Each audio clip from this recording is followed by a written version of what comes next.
Mr. Aberineboye Abe Wakama is the founder and executive editor of ITNewsAfrica.com, an African innovator magazine. Abe consults regularly with corporations on digital strategy and doing business in Africa, and he has been a guest expert on several radio and TV shows, including CNBC, BBC, SAFM, SABC International in South Africa.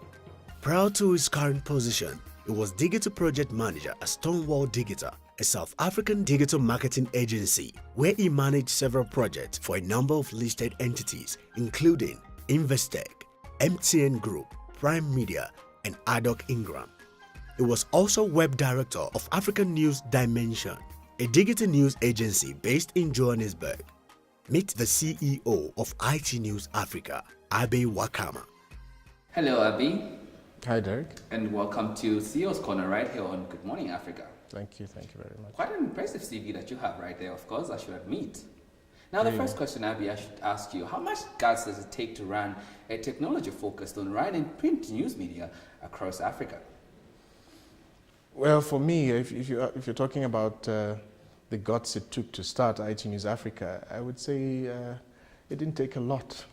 Really? I think I was a bit naive about what it would take to run such an organization. Yes. How difficult the media industry was, and so I went into it really just thinking it would be, smooth sailing.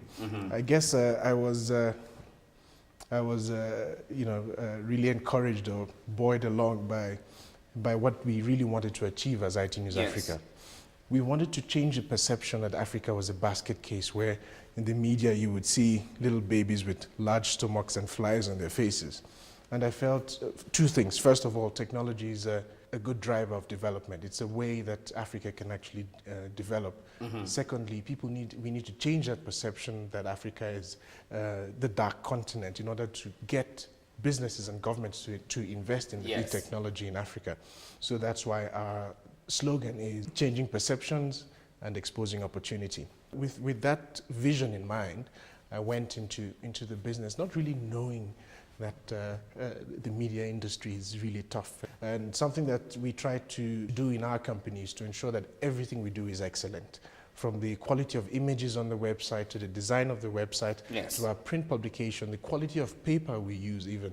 And when we benchmark ourselves, we don't look at the local companies. We ask ourselves normally, what's Bloomberg doing? What's Forbes doing? Let's look at their websites. Let's look at the content on their website. And so that always drives us to be better than the competition around us. So it is tough in terms of trying to stay ahead of the competition. And in terms of advertising, we see that gradually the amount of money or the budget, online advertising budgets is increasing. The amount of money companies put aside for online advertising is on the increase. And so we're seeing that on the financial side as well, we are doing a lot better than we were a few years ago. Established in May 2007, IT News Africa is the premier pan-Africa ICT news service and top online destination for professionals who wish to stay up to date with the latest development in the industry. Mission to promote the abundant opportunities for Africans in the ICT sectors and to encourage investment by government agencies and private sector. Now, going by their statistics and records across most African countries, how does IT News Africa ensure timely and accurate news gathering but also publishing? I think there's this misconception that there isn't enough information or statistics or it's difficult to find information in Africa. There's actually a lot of information. The International Telecommunications Union, for instance, releases reports on a regular basis on broadband, on telephony, on telecommunications.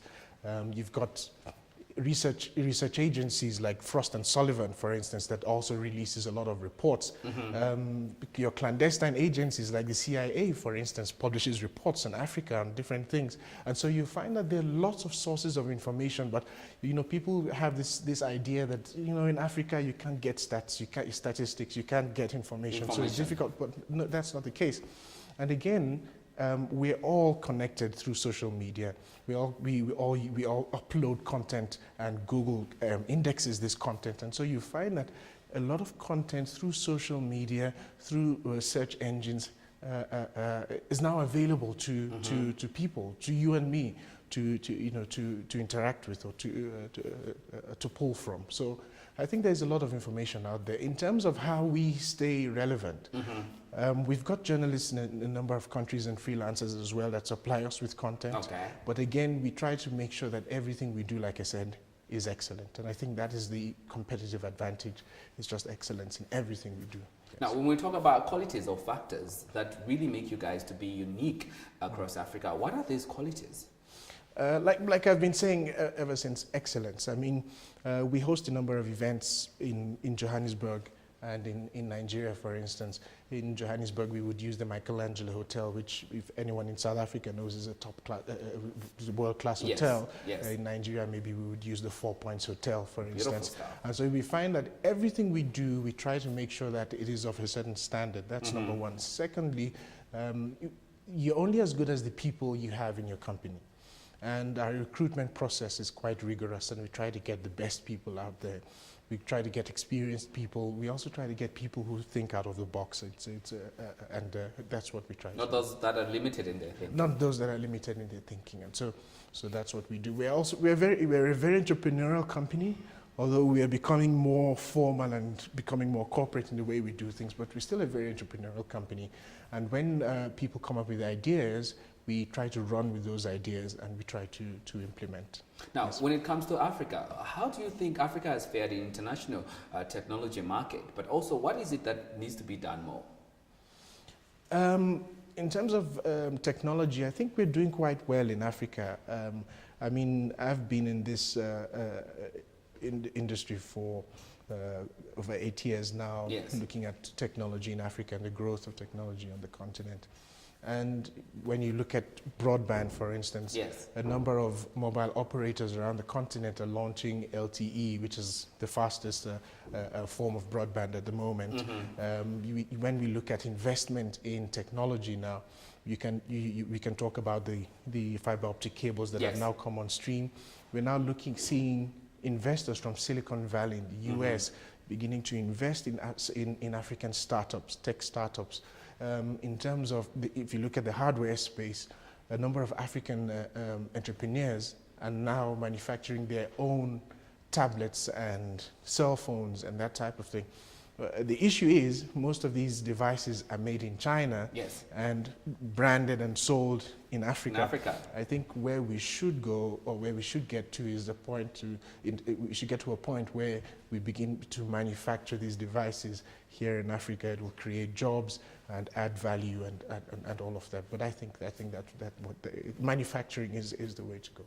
Abi has participated in various conferences around the African continent, where he had the opportunity to express his passion for entrepreneurship and ICT. In 2009, he chaired the Digital African Conference in Uganda. He also chaired the IT Leaders Summit in 2009 and was a guest speaker at the Digital African Conference in the year 2010.